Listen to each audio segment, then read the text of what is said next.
CPM Mavelikkara area സമ്മേളനം സമാപിച്ചു. നിലവിലെ സെക്രട്ടറി ജി അജയകുമാറിനെ വീണ്ടും ഏരിയ സെക്രട്ടറിയായി സമ്മേളനം ഐക്യകണ്ഠമായി തെരഞ്ഞെടുത്തു. 21 അംഗ ഏരിയ കമ്മിറ്റിയെയും തെരഞ്ഞെടുത്തു. പൊതുസമ്മേളനം സംസ്ഥാന സെക്രട്ടേറിയറ്റ് അംഗവും മന്ത്രിയുമായ സജി ചെറിയാൻ ഉദ്ഘാടനം ചെയ്തു. CPM മാവേലിക്കര ഏരിയ സമ്മേളനം സമാപിച്ചു. നിലവിലെ സെക്രട്ടറി ജി അജയകുമാറിനെ വീണ്ടും ഏരിയ സെക്രട്ടറിയായി സമ്മേളനം ഐക്യകണ്ഠേന തെരഞ്ഞെടുത്തു. 21 അംഗ ഏരിയ കമ്മിറ്റിയെയും തെരഞ്ഞെടുത്തു. ചെട്ടുകുളങ്ങര പ്രീതി കൺവെൻഷൻ സെന്ററിലാണ് 5, 6 തീയതികളിലായി ഏരിയ സമ്മേളനം നടത്തിയത്. വെള്ളിയാഴ്ച രാവിലെ ജില്ലാ secretary R Nasar, area secretary G Ajayakumar എന്നിവർ പൊതുചർച്ചയ്ക്ക് മറുപടി പറഞ്ഞു. AM ഹാഷിർ പ്രമേയവും S അനിരുദ്ധൻ ക്രെഡൻഷ്യൽ റിപ്പോർട്ടും അവതരിപ്പിച്ചു.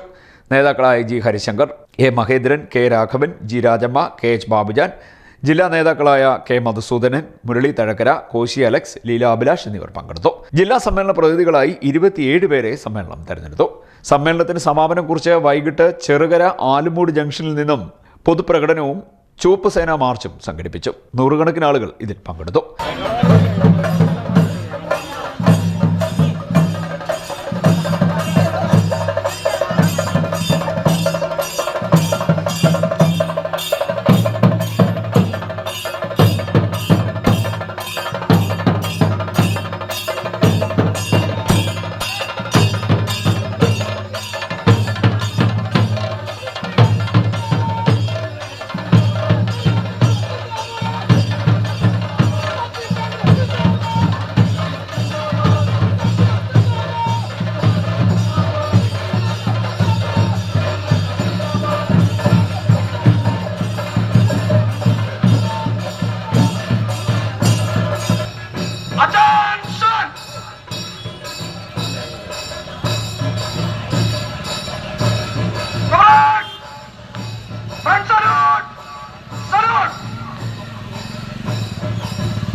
വിവിധ കലാരൂപങ്ങൾ, നിശ്ചല ദൃശ്യങ്ങൾ, വാദ്യമേളങ്ങൾ, ആയോധന കലകൾ, തിരുവാതിര, കൈകൊട്ടിക്കളി, നാസിക് ഡോൾ, ചെണ്ടമേളം, തെയ്യം, കഥകളി രൂപങ്ങൾ എന്നിവ പ്രകടനത്തിന് മാറ്റുകൂട്ടി.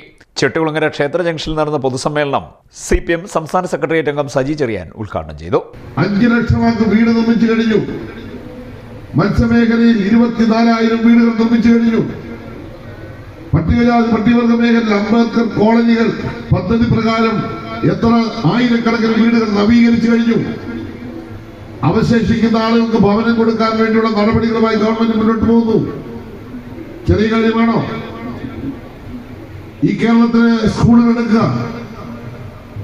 2016 നമ്മൾ അധികാരത്തിൽ വരുമ്പോൾ കേരളത്തിലെ സ്കൂളുകളെല്ലാം പൂട്ടാൻ പോകുന്നു. ആ പൂട്ടാൻ പോയ സ്കൂളുകൾ ഓരോന്നും പുനർജീവിപ്പിച്ചു. പൊതുവിദ്യാഭ്യാസ മേഖലയിലേക്ക് ലക്ഷക്കണക്കിന് കുഞ്ഞുങ്ങൾ പുതിയതായി കടന്നു വന്നു.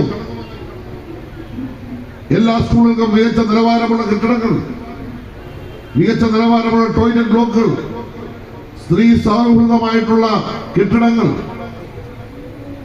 സ്കൂളുകളുടെ മുഖച്ഛായ മാറിയില്ലേ?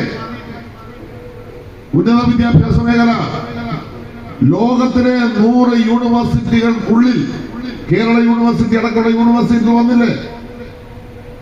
നാക്കിന്റെ അംഗീകാരം മേടിച്ചിട്ട് കേരളത്തിലെ യൂണിവേഴ്സിറ്റികൾ ഒന്നൊന്നായി മുന്നോട്ട് പോവുകയല്ലേ?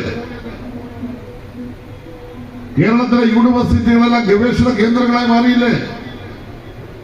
കേരളത്തിലെ കോളേജുകൾ ഗവേഷണ കേന്ദ്രങ്ങളായി മാറുന്നില്ലേ? അക്കാദമിക് രംഗത്ത് ഇത്രയും വലിയ മാറ്റം ഉണ്ടായതിന്റെ ഏറ്റവും വലിയ സൂചന എന്താ?